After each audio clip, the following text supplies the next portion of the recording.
நேயர்களே வணக்கம். நான் உங்கள் மார்ஷல் சிறப்பு நேர்காணலுக்காக நம்முடன் கிறிஸ்தவ சாதி மறுப்பாளர் இயக்கத்தின் தலைவரும் நற்செய்தியாளருமான திரு அகத்தியன் இணைந்திருக்கிறார். வாருங்கள், அவரோடு பேசலாம். சார் வணக்கம். வணக்கம். இஸ்ரேல், அமெரிக்கா, ஈரான் போர் முடிவடையாமல் இன்னும் ஒரு தீவிரமான நிலையை நோக்கியே சென்று கொண்டிருக்கிறது. அமெரிக்காவை விட்டுருவோம், இஸ்ரேல் ரொம்ப காலமாகவே பாலஸ்தீனம், காசா, இப்ப ஈரான் தொடர்ந்து இது மாதிரி மனிதர்களை கொன்று குவிக்கக்கூடிய இந்த வேலையில ரொம்ப தீவிரமா ஈடுபட்டுக்கிட்டு இருக்கு. இஸ்ரேலுக்கு இந்தியாவில் பல பேர் ஆதரவாக நின்றாலும் எதிர்ப்பாளர்களும் அதிகமா இருக்கத்தான் செய்யறாங்க. அவர்கள் சொல்லுவது இது கடவுளின் பெயரால் நடக்கிறது, அது எங்கள் தேசம் சம்திங் சொல்றாங்க. கிறிஸ்தவர்கள் யார் பக்கம் நிற்கிறாங்க? ஆக்சுவலா உண்மையை சொல்ல போனா கிறிஸ்துவை புரிந்து கொண்ட கிறிஸ்தவர்கள் இந்த ரெண்டு பேர் பக்கமும் நிற்க மாட்டாங்க. யார் பக்கம் நிற்பாங்கன்னா கிறிஸ்துவின் பக்கம் தான் நிற்பாங்க. கிறிஸ்துவ போய் இந்த ரெண்டு பேர்ல யாரை நீங்க சப்போர்ட் பண்றீங்கன்னாக்கா, நான் ரெண்டு தரப்பினருக்காகவும் மரித்தேன் என்று சொல்வார். ரெண்டு பக்கத்துக்காரங்களுக்காகவும் நான் என்னுடைய உயிரை கொடுத்தேன். ஏன்னா இயேசு கிறிஸ்து உலகெங்கும் சென்று படைப்புக்கெல்லாம் நற்செய்தியை பறைசாற்றுங்கள் என்று சொன்னார். அவர் யூதர்களுக்காக வேண்டி வந்த மேசியா அல்ல, அவர் மொத்த உலகத்துக்காகவும் வந்தார். அவர் மொத்த உலகத்துக்காக வேண்டி மற்றவர்னாக்க புறவினத்தார், யூதர்கள் அல்லாதவர்களுக்காக வேண்டி வந்த மேசியான்னு கொஞ்சம் பேர் நினைச்சிட்டு இருக்காங்க. இல்லை, யூதர்களுக்கும் இயேசுதான் மேசியா, அவர்களுக்காகவும் இவர் ரத்தம் சிந்தினார் என்பதுதான் உண்மை. இந்த போர் புரிவது கிறிஸ்தவ பண்பா அப்படின்னா கிடையாது. நான் ஒரு கிறிஸ்தவ பிலீவர், கிரைஸ்ட் எனக்காக மரித்தார், தன்னுடைய உயிரையே தியாகம் செய்தார், துடிக்க துடிக்க தன்னுடைய உயிரை கொடுத்தார் அப்படின்ற அப்படிப்பட்ட ஒரு தாட் ப்ராசஸ், அப்படிப்பட்ட ஒரு விசுவாசம் எனக்குள்ள வந்ததுக்கு பிறகு, அந்த நம்பிக்கையில நான் வாழ்ந்து கொண்டிருக்கும் போது அவர் என்னை மத்திய ஆகாயத்தில் வந்து சந்திப்பார், நான் அவரோடு இணைந்து பரலோகத்துக்கு போகிறேன், இப்படிப்பட்ட ஒரு நம்பிக்கையில வாழ்ந்துட்டு இருக்கக்கூடியவங்க. இயேசு தன்னுடைய உயிரையே எனக்காக கொடுத்ததின் மூலமாக கடவுள் அன்புள்ளவர் என்பதை விளங்க பண்ணி இருக்கிறார். ரோமர் 5:8. அப்போ அப்படி அந்த அன்பை விளங்க பண்ணியிருக்கிறாருங்கிறத நான் முழுசா புரிந்து கொண்டதுக்கு பிறகு, அப்ப நான் அன்புள்ளவனாக இருக்க வேண்டும் என்று கடவுளால் கற்பிக்கப்பட்டதுக்கு பிறகு, நான் ஒரு நாட்டினுடைய பிரதமராக மாறி அந்த நாட்டு சார்பாக அந்த நாட்டை பாதுகாக்க வேண்டும் என்பதற்காக வேண்டி மக்களை பக்கத்து நாட்டு குண்டு வச்சு தகர்க்கிறது அப்படின்னு சொல்றதெல்லாம் எனக்கு என்னமோ தெரியல. It's not a good Christian practice. இல்ல, அதுவும் உங்க கடவுள் தானே, பழைய ஏற்பாட்டு கடவுள் தானே. ஆமா, இஸ்ராயல் மக்கள். நான் கிறிஸ்து, நான் ஐம் டாக்கிங் அபவுட் கிரைஸ்ட். அவருடைய ஃபாதர் தானே அவரு. அதாவது ஏன் கண்ணுக்கு கண்ணு, பல்லுக்கு பல்லு, அடிக்கு அடி, வெட்டுக்கு வெட்டு, குத்துக்கு குத்து, இது எல்லாத்தையும் இந்த கொள்கையை கொடுத்ததும் யார் தான்னாக்கா தேவன் தான், இயேசு கிறிஸ்துவின் பிதாவாகிய தேவன் தான். இன்னும் சொல்ல போனா அந்த கட்டளைகளை கொடுத்ததும் இயேசு கிறிஸ்துவுக்கு முன்னாடி இறைவன் கொடுத்த கற்பனைகள். அப்போ எது நிலவில் இருந்தது? சட்டம், தண்டனையின் மார்க்கம் நிலவில் இருந்தது. குற்றம் செய்தவனுக்கு பனிஷ்மெண்ட் கொடுக்கணும், அந்த பனிஷ்மெண்ட் கொடுத்தாதான் அவன் திருந்தி வாழ்வான் என்ற ஒரு கொள்கை கொடுக்கப்பட்டிருந்ததுனால, ஆக்கினை தீர்ப்பின் மார்க்கம் நிலவில் இருந்ததுனால அடிச்சாங்க, திருப்பி அடிச்சாங்க. அதெல்லாம் பழைய உடன்படிக்கை. ஆனா புதிய உடன்படிக்கை, இயேசு எனக்காக மரித்தார், நான் அடைய வேண்டிய தண்டனையை இயேசு அடைந்தார் என்பதை ஏற்றுக்கொள்ளக்கூடிய ஒரு ஆள் எப்படிங்க இந்த பச்சை குழந்தைகளுக்கு எதிராக குண்டு வீச முடியும்? இமேஜின். அப்போ நீ இதுக்கு பேசாம பழைய உடன்படிக்கையை பின்பற்றி கொண்டிருக்கலாம், அல்லது இஸ்லாத்தை பின்பற்றலாம், அல்லது நாத்திகத்தை பின்பற்றலாம். சைனா பின்பற்றுவது போல நீங்கள், அல்லது ரஷ்யா போல, சைனா போல, நார்த் கொரியா மாதிரி கடவுளே இல்லைன்னு சொல்லிக்கிட்டு மக்களுக்கு மேல குண்டு எடுத்து போடலாம், பிரச்சனை கிடையாது. ஆனா இயேசுவை பின்பற்றக்கூடிய நீ ஒரு கூட்டம் மக்களுக்கு மேல, அது இஸ்லாமியர்களாக இருக்கட்டும், நாத்தியர்களாக யாரா இருக்கட்டும், குழந்தைகளெல்லாம் நீ கொலை பண்ற அப்படின்னா, கிரைஸ்டை ஏற்றுக்கொண்டதுக்கு பிறகு இட் இஸ் ஹைலி இம்பாசிபிள். எப்படின்னா கிறிஸ்து என்ன சொல்றாரு, ஆக்சுவலா இயேசு ஏன் இப்படி மறிக்க வேண்டும்? அன்னைக்கு ஒரு தம்பி சொல்றான், சார் உங்க கடவுளையே போட்டு தள்ளிட்டாங்களே சார், உங்களையெல்லாம் விடுவாங்களா பார்த்து சார், மண்டை பத்திரம் சார் அப்படின்னு ஒரு பையன் சொல்றான். அப்போ கடவுள் எதற்காக இப்படிப்பட்ட ஒரு அவமானகரமான, அசிங்கமான, கேவலமான, துஷ்டத்தனமான, துன்மார்க்கத்தனமான, ஒரு வலி மிகுந்த, ஒரு மன உளைச்சல் மிகுந்த ஒரு மரணத்தை அடைந்தால்தான் சாதிக்க முடியும் என்பது என்ன என்பதை நான் சிந்திக்க தொடங்கினேன். அதை ஆராய்ச்சி பண்ணி முடியும் போது எனக்கு கிடைச்ச ரிசல்ட் என்ன அப்படின்னாக்க, நாம் பாவிகளாக இருக்கையில் கிறிஸ்து நமக்காக மரித்ததினாலே தேவன் நம்மேல் வைத்த தமது அன்பை விளங்க பண்ணுகிறார். அவ எதுக்கு விளங்க பண்ண வேண்டும் அப்படின்னா, அப்பதான் நான் திருப்பி கடவுளை நேசிக்கவே தொடங்குகின்றேன். பழைய உடன்படிக்கையில பக்தர்கள் கடவுளை நேசித்தார்கள்ங்கிற வார்த்தையை ஒன்றும் பெருசா எங்கேயும் பார்க்க முடியாது. 116ஆம் சங்கீதத்தினுடைய முதல் வசனத்துல நான் கர்த்தரை நேசிக்கிறேன் அப்படின்னு தாவீது சொல்றாரு. அந்த ஒரே ஒரு கான்டெக்ட் மட்டும்தான். அதுக்கு காரணம் என்னவா? அவருடைய ஜெபத்தை அவர் கேட்டாராம். தாவீதுடைய ஜெபத்தை கர்த்தர் கேட்டார், அதனால அவர் கர்த்தரை நேசிக்கிறேன் அப்படின்னு அவர் அதுக்காக நேசிக்கிறாரு அப்படின்னு சொல்றாரு. ஆனா கடவுளை நேசித்த நேசம் அது எப்படி? அவர் எதிரிகள்கிட்ட சண்டை போட போயிருப்பாரு, வெற்றி கொடுத்தாரு, ஆனதுனால ஒரு நேசம் வருது அப்படின்னா உங்களுக்கு புரிஞ்சிருக்கணும் எப்படிப்பட்ட நேசம் தாவீது கிட்ட இருந்திருக்க வேண்டும் அப்படின்றது. அப்போ கடவுள் பார்க்கிறாரு உண்மையான அன்பு, அந்த அந்த ஒரு அப்பழுக்கற்ற அன்பை இந்த உலகத்துக்கு கடவுள் மனித வடிவில் வெளிப்படுத்தினால்தான் மனிதன் புரிந்து கொள்வான் என்பதை கடவுள் புரிந்து தன்னுடைய மகனாகிய இயேசு கிறிஸ்துவை இந்த உலகத்துக்கு அனுப்பி வைத்து தன்னுடைய மகனுடைய மரணத்தின் மூலமாக கடவுள் அன்புள்ளவர் என்பதை விளங்க பண்ணுகிறார். அப்ப அந்த கான்செப்டை அரசியல்வாதிகள் புரிந்து கொண்டு அரசியல்வாதிகளாகவே தொடர முடியுமா? ஐ டோன்ட் திங்க் ஸோ. ஒரு ஆள் என்கிட்ட கேட்டார், கிறிஸ்தவங்களுக்கு அரசியல் சரிப்பட்டு வருமா அப்படின்ட்டு. ஐயா, அரசியலுக்கு நீங்க வந்துட்டீங்கன்னாலே கண்டிப்பா எதிரி நாட்டுக்கு மேல குண்டு போடணும்னா குண்டு போட்டு தான் ஆகணும், வேற வழி கிடையாது. பட் இதுதான் புதிய உடன்படிக்கை, இதை உருவாக்க தான் இயேசு வந்தாரான்னு கேட்டா no, I don't think so. அப்போ நீங்க கேட்கலாம், அப்போ அவங்க எல்லாம் பரலோகத்துக்கு வரமாட்டாங்களா அப்படின்னு. அங்கதான் என்னன்னா ஒவ்வொருத்தருக்கும் ஒவ்வொரு மனசாட்சி இருக்குது. ஆக்சுவலா ஒரு மனுஷன் கடவுளுடைய இன்னர்மோஸ்ட் ஹார்ட்டை அறிஞ்சதுக்கு பிறகு அவர் அரசியலுக்கு போக மாட்டார். அறியாதவர் இயேசு எனக்காக மரித்தார் அவ்வளவுதான், சும்மா சாதாரண ஒரு வாழ்க்கை வாழ்ந்துட்டு இருக்கிறவர் அரசியல் இருக்காருன்னா அதை கடவுளும் பெருசா கண்டுக்க மாட்டார் ஆக்சுவலா. அதனால இப்போ ட்ரம்ப்ன்றவர் யாரு? அவர் ஒரு நல்ல அவர் கடவுளுக்கு மேல அவ்வளவு அலாதி பிரியம் வச்சிருக்கிறவர்னு சொன்னா நான் நம்ப மாட்டேன். அப்படி கடவுளை முழுசா தெரிந்தவர், கடவுளை பற்றி அறிதலில் இன்னர் சர்க்கிளுக்குள்ள உள்வட்டத்துக்குள்ள உட்கார்ந்து இருக்கிறவர், கடவுளுடைய ஆவியோடு அவருடைய ஆவி இணைந்திருக்குமானால் யாருக்கு எந்த தீங்கும் செய்ய மாட்டார். தீமை செய்தவர்களுக்கு திருப்பி நன்மையை செய்வார். இல்ல சார், அவருடைய மக்களுக்காக நிற்க வேண்டும் அல்லவா அப்படின்னா அப்படிப்பட்ட ஒரு மனசாட்சி உடையவரை இறைவனே அந்த இடத்துல உட்கார்ந்துட்டு அப்படி குண்டு போடுறதுக்காக அனுமதிக்கலாமே தவிர, ஏன்னா மக்களும் பாதுகாப்பா இருக்கும், அமெரிக்கா மக்கள் பாதுகாப்பா இருக்கணும், இஸ்ரேல் மக்கள் பாதுகாப்பா இருக்கணும் இல்லையா? அப்ப அதுக்கு அப்படிப்பட்ட மனசாட்சியுடைய ஒரு ஆள் அந்த இடத்துல வைப்பார். கர்த்தருடைய ஆக்சுவல் திட்டம் யாரையும் கொலை செய்வதல்ல. அதனால இந்த அன்பு அப்படின்றது மிக மிக முக்கியம். நான் கொஞ்சம் பழைய ஏற்பாட்டுல பைபிள்ல வாசிச்சு பார்த்த வரைக்கும் நிறைய இடங்கள்ல இஸ்ராயல் மக்கள் போய் ஜெயிச்சுட்டு வர்றப்பெல்லாம் ஒரு வார்த்தை ஒண்ணு போட்டிருக்கு, கடவுள் அவங்க பக்கத்துல இருந்தாரு, அவங்க பக்கமா சார்புல இருந்தாரு, அதனால போற இடங்கள்லாம் ஜெயிச்சுட்டு வந்தாங்க. இப்ப ஒரு பக்கம் கடவுள் இருக்காங்களா இல்லையா? இஸ்ராயல் நான் ஒண்ணு சொல்லட்டுமா? தாவீதை ஜெயிக்க பண்ணியது கடவுள் தான். ஆனா தாவீதை வச்சு தேவாலயத்தை கட்டினாரன்னா இல்ல. ஏன்? நீங்க ரொம்ப ரத்தம் சிந்தினவன் அப்படின்னு ஆண்டவர் சொல்றாரு. தாவீதை ஜெயிக்க பண்ணியது யார்? தேவன் தான். ஆனா தாவீதை வச்சு கோயில் கட்டுறது, நீ கோயில் கட்டக்கூடாது, உன் மகன் சாலமோனை வச்சுதான் நான் கோயில் கட்டுவேன் அப்படின்னு ஆண்டவர் சொன்னார். அவனை வச்சுதான் கோயில் கட்டவும் செஞ்சார். ஏன்? அப்போ ஏன் நீ ஜெயிக்க பண்ணா? அவனுடைய மனசாட்சி அவ்வளவுதான். அடுத்தவனை வெட்டணும், குத்தணும், நாட்டை பிடிக்கணும் அப்படி மனசாட்சியில் இருந்துட்டு இருக்காரு. அப்ப அது சரியா தப்பா அப்படின்னு பாத்தீங்கன்னாக்க அவனுக்குன்னு கொடுக்கப்பட்ட மனசாட்சிப்படி அது கரெக்டுன்னு அவன் நினைச்சிட்டு இருக்கிறான். கடவுள் அதுக்கு பின்னாடியே போனாரு. மற்றபடி அவன் பண்ணது முழுக்க கரெக்டு அப்படின்னு நம்ம சொல்ல முடியாது இல்லையா? இப்போ ஒரு ஊழியக்காரர் ஒரு ஊழியத்துக்காக ஒரு ஊருக்கு போறாரு. ஒரு பொண்ணுக்கு மேல உள்ள பிசாசை துரத்துறதுக்காக போறாரு. அந்த பொண்ணுக்கு மேல உள்ள பிசாசு துரத்தியாச்சு. அதுக்கு பிறகு அந்த பொண்ணுகிட்ட வீட்டுக்கெல்லாம் வந்தது பிறகு அந்த பொண்ணுகிட்ட தப்பான காரியங்கள் எல்லாம் பேசி ஒரு தவறான நடவடிக்கையில் அவர் இருக்கிறாரு அப்படின்னா,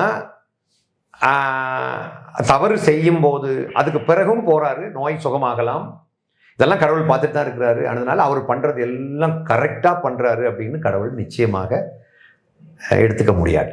கடவுள் அப்படி எல்லாத்தையுமே கரெக்ட்னு எடுத்துக்க மாட்டார். இப்ப இந்த போருக்கு பின்னாடி இஸ்ரேலுக்கு பின்னாடி கடவுள் இல்லை அப்படி கடவுள் இருக்கிறாருப்பா. நான் என்ன சொல்றேன் அப்படின்னா, நேத்தைக்கு ஒரு இஸ்லாமிய சகோதரி, நான் ட்ரெயின்ல உட்கார்ந்து இருக்கிறேன், வலது பக்கத்துல ஒரு சகோதரி உட்கார்ந்து இருக்கிறாங்க, ஒரு பேகை இடது பக்கத்துல வச்சிருக்காங்க ட்ரெயின்ல. அப்போ பயங்கர கூட்டமா இருக்குது.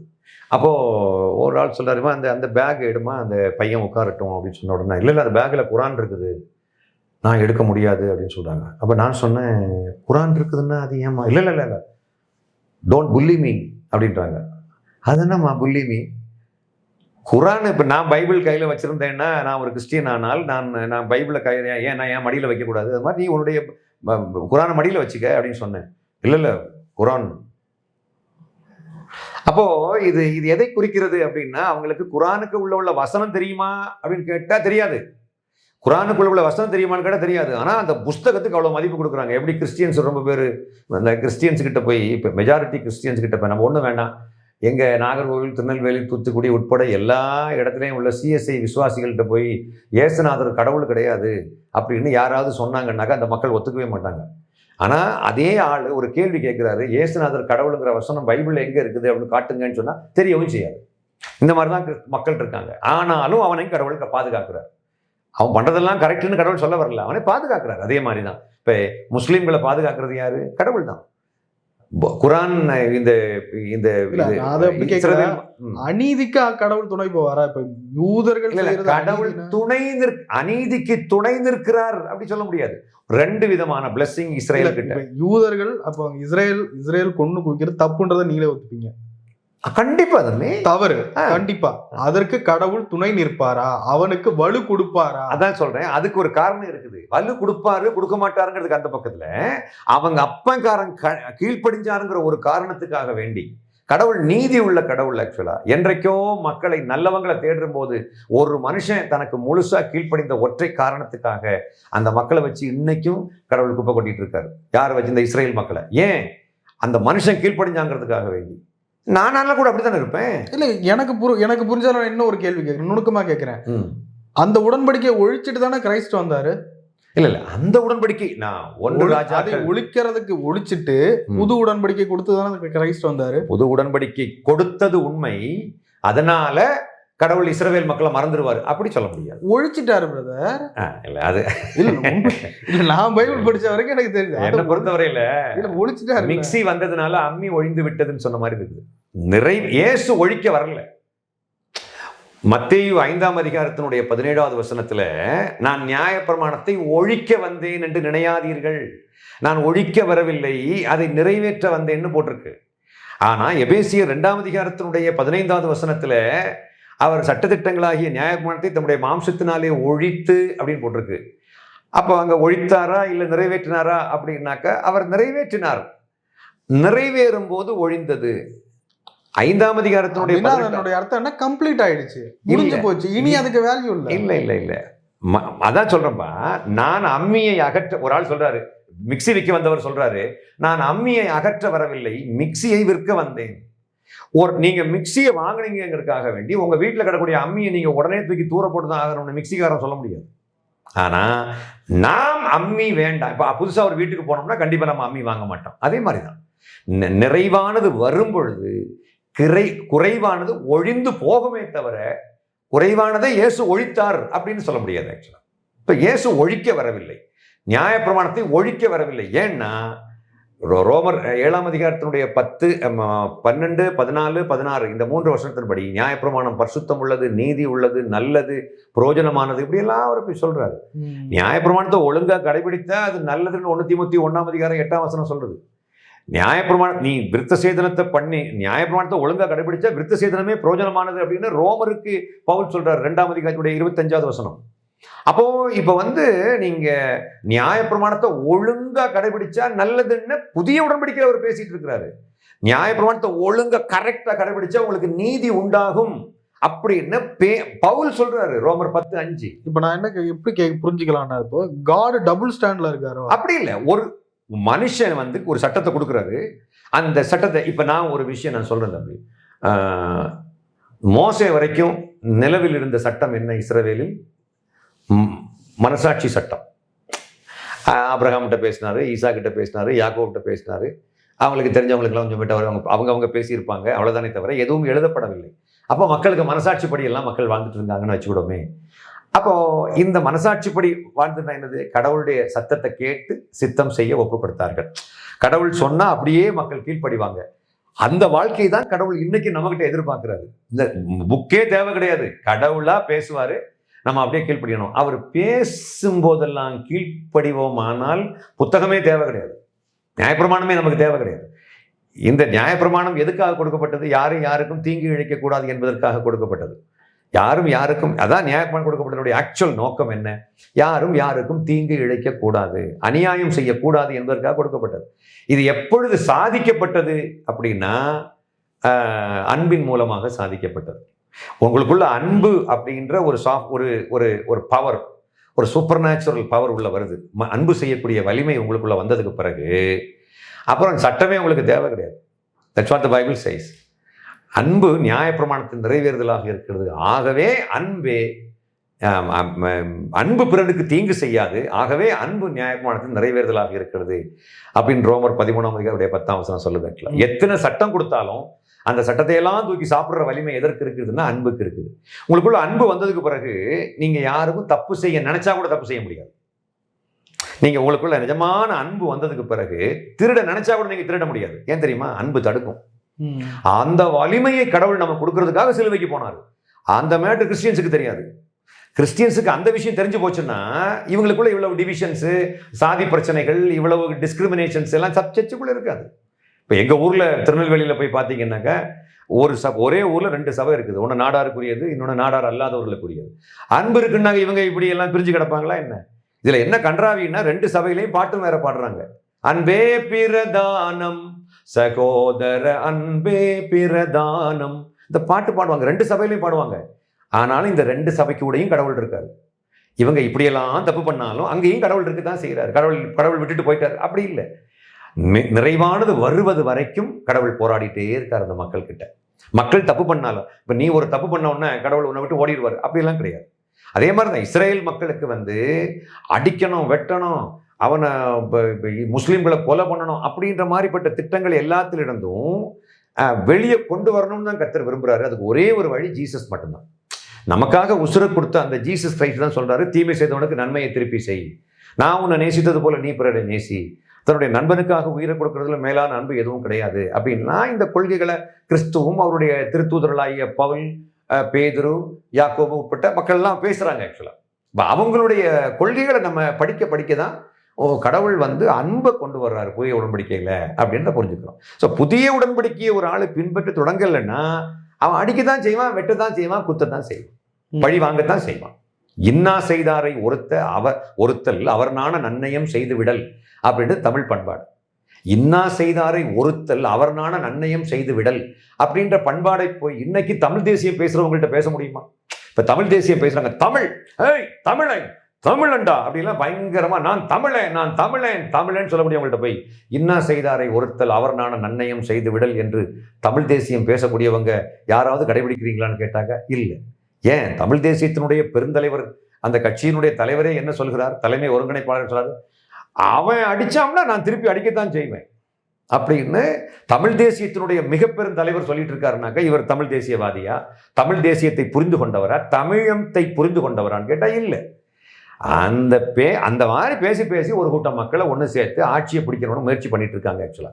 ஸோ கடவுள் தமிழத்தை போற்றிய முன்னாள் பேசிய அந்த முன்னாள் வாழ்ந்த தமிழ் தலைவர்கள், தமிழ் புலவர்கள், அந்த தமிழ் மக்களை நடத்தி சென்ற தலைவர்கள் எல்லாம் அன்னைக்கு நல்ல நல்ல விஷயங்களை சொன்னாங்க. அதன்படி அவர்கள் வாழ்ந்திருக்கிறார்கள், மக்களையும் வாழ வைத்திருக்கிறார்கள், ஒருவர் நேசித்திருக்கிறார்கள், மன்னித்திருக்கிறார்கள், ஏற்றுக்கொண்டிருக்கிறார்கள், உற்சாகப்படுத்தி இருக்கிறார்கள், ஒருவரை ஒருவர் தாங்கி ஒருவருக்காக ஒருவர் பொறுமையோடு வாழ்ந்து இதெல்லாம் இருந்திருக்காங்க பழைய நாட்கள், அந்த நாட்கள்ல தமிழ்நாட்டில். ஆனா அதையெல்லாம் கொள்கையாக பேசியவர்கள் நல்லா வாழ்ந்துட்டு போயிட்டாங்க. இன்னைக்கு அதை வச்சு நம்ம ஆட்கள் என்ன சொல்றாங்க அப்படின்னாக்கா, நான் தமிழன் அப்படின்னு சொன்னாலும் தமிழ் கொள்கைக்கு, அந்த தமிழம் என்ற கொள்கைக்கும் இன்னைக்கு உள்ள தமிழ் தேசியவாதிகளுடைய வாழ்க்கைக்கும் பெரிய வித்தியாசம் எதுவும் கிடையாது. பிறர் மனை நோக்காமைன்னு ஒரு கொள்கை இருக்குது. பிறர் மனை நோக்காமைக்கு இன்னைக்குள்ள தமிழ் தேசியவாதிகளுக்கு என்ன சம்பந்தம் இருக்குது? பிறன்மனை நோக்காமை அப்படின்னா அடுத்தவனுக்கு வீட்டை பார்க்க கூடாது. அந்த வார்த்தைக்கு அர்த்தம் என்னன்னா அடுத்தவன் பொண்டாட்டிய நம்ம தொடக்கூடாது, பார்க்கவே கூடாது அப்படின்னு போட்டிருக்கு. அப்படி தமிழ் தேசியவாதிகளுக்கு எத்தனை பேர் இருக்காங்க இல்லையா? அதனால அது வேற, கொள்கை வேற, இங்க அதை வச்சு குழப்பம் நடத்துறதுங்கிறது வேற. நான் அதை சொல்ல வரேன். அதே மாதிரி இஸ்ரவேலுடைய தேவனுடைய மனசுக்குள்ள என்ன இருக்குதோ அது வேற. இஸ்ரவேலுடைய மனசு, இஸ்ராயேலின் தேவனுடைய மனசுக்குள்ள இருந்த கொள்கை வேற. அவங்க இப்ப எப்படி இருக்காங்களோ அது வேற. அடிச்சா திருப்பி அடிங்கிற கொள்கை, இதை சொல்லி கொடுத்தது யாரு தான்? ஏன்னா அவன் மனசு அப்படி இருக்கிறதுனால அவன் பின்னாடியே கடவுள் அப்படி இந்த கொள்கையை கொடுக்குறாரு. ஆக்சுவலா சட்டம்னு ஒன்று கொடுத்ததுக்கு காரணம் என்ன? எங்களுக்கு சட்டம் வேணும், எங்களுக்கு அரசர் தேவை, எங்களை நடத்த எங்களுக்கு ஒரு அரசர் தேவை, இதெல்லாம் மக்கள் சொல்றாங்க. கடவுள் அப்படியே கரெக்டாக கொடுக்குறாரு ஆக்சுவலா. அதனால கடவுள் ஆக்சுவலா ஒரிஜினலா நம்மளை எப்படி நடத்த விரும்புறாருன்னா, அவர் நம்ம காதுலேயே பேசுவார், நேரடியாக ஒவ்வொருத்தருக்கும் தனித்தன முறையில் பேசுவார். ஆபிரகாம்கிட்ட பேசுற மாதிரி அப்படிதான் நம்மளை நடத்த விரும்புகிறார். அவரே நமக்கு அரசனாக இருக்க விரும்புகிறார். ஆண்டவரே, படைத்தவரே நம் அரசராக இருக்க விரும்புகிறார். அதான் ஒரிஜினல் ஆன்மீகம். ஆனா படைத்தவரே அரசராக இருப்பதற்கு அந்த அந்த மக்கள், மனிதர்கள் வந்து தடையாக இருந்தார்கள். இல்லை, எங்களுக்கு ராஜா வேணும். பாருங்க, அந்த மக்களுக்கு எல்லாத்துக்கும் ராஜா இருக்குது, எங்களுக்கு ராஜாவே இல்லை அப்படி சொல்லி. அதுக்கு பிறகுதான் அரசர். முதல்ல இஸ்ராயேல் மக்களுக்கு என்று கொடுக்கப்பட்ட அரசருக்கு பேர் சவுல். அவர் வந்து கடவுளால் நியமிக்கப்பட்டவர்லாம் கிடையாது. மக்கள் கேட்டாங்க, கொடுத்தார், அவ்வளவுதான். அவர் முழு மனசோட கொடுத்த அரசர் கிடையாது. அதனால இதே மாதிரி தான், நீங்க அடிக்கிறாங்க, வெட்டுறாங்க, இதெல்லாம் இதுவும் கடவுளுடைய திட்டம் கிடையாது. ஆக்சுவலா இவன் வந்து அந்த போர்க்குணம் உடையவராக இருக்கிறதுனால அவனுக்கு தக்கவாறு பின்னாடியே கடவுளும் போயிட்டு இருக்காரு. மற்றபடி அவருடைய ஆக்சுவல் திட்டம் என்னன்னா, அது அன்பு தான் பிரதானம். அன்பே பிரதானம்னு சொல்லக்கூடிய அந்த வார்த்தையெல்லாம் மனிதர்கள் புரிஞ்சுக்கல. கிறிஸ்டியன்ஸ் புரிஞ்சுக்கிட்டாங்க அப்படின்னாக்க இவன் கோடிக்கணக்கில் சேர்த்து வைக்கவும் மாட்டான். இவன் ரைடுக்கு போகும்போது பல கிலோ கணக்கில் தங்கம் கிடைக்க போகிறதும் கிடையாது. கோடிக்கணக்கில் பணம் அவங்க படுத்திருக்கிற பெட்டிலேருந்து உருவி எடுக்க போகிறதும் கிடையாது. இவனுக்கு அன்பு இருக்கும்னா, அன்பே பிரதானம், அன்பே பிரதானம் கிறிஸ்டியன்ஸு பிரசங்கம் கூட பண்ணுறாங்க, பாட்டு பாடுறாங்க. ஆனால் வாழ்க்கைன்னு வரும் பொழுது, அதனால வந்து இஸ்ராயேல் மக்கள் கடவுளின் பிள்ளைகளா, இல்லை முஸ்லீம்கள் கடவுளின் பிள்ளைகளா? எல்லாரும் கடவுளுடைய பிள்ளைகள் தான். ஆதாம் ஏவாள் மூலமாகத்தான் மொத்த உலக மக்கள் வந்திருக்கானாக்க எல்லாம் ஆதாமுடைய பிள்ளைகள் தானே. நான் அடிக்கடி சொல்வேன், ஆக்சுவலா ஆதாம் ஏவாள் மூலமாகத்தான் மொத்த உலக மக்களும் வந்திருக்கிறார்கள் என்ற கொள்கையை நம்பக்கூடிய நமக்கு சாதி கிடையாது. ஏன்னா எல்லாரும் சகோதரர்களாக இருக்கிறார்கள். கடவுள் நமக்கு தந்தை என்றால் கடவுளை வணங்குவோரும் வணங்காதோரும் அவரால் படைக்கப்பட்ட எல்லோருமே கடவுளுடைய பிள்ளைகள் தான். அப்படிதான் நான் சொல்வேன் ஒரு வியூவில். அப்படி இஸ்ராயேல் மக்கள் கடவுளுடைய பிள்ளைகள் என்று அழைக்கப்படுகிறார்கள். குரான் வந்து கடவுளுக்கு பிள்ளைகள் கிடையாது, ஏன்னா கடவுள் யாருக்கும் தந்தையும் அல்ல, கடவுளுக்கும் யாரும் தந்தை கிடையாது அப்படின்ற மாதிரி எல்லாம் குரான் சொல்லுது. ஆனால் பைபிள் வந்து கடவுளை அப்பாவாக பார்க்கின்றது. என்னை பொறுத்தவரையில் கடவுளை அப்பா என்று அழைக்கின்ற உரிமையற்ற இஸ்லாமியர்கள் ஒருவர் பாய் என்று அழைப்பது எந்த வகையில் கரெக்ட் என்று எனக்கு தெரியல. எந்த வகையில் சகோதரான்னு கூப்பிடுறாங்க? எப்படி நீங்கள் சகோதரான்னு சொல்கிறீங்க?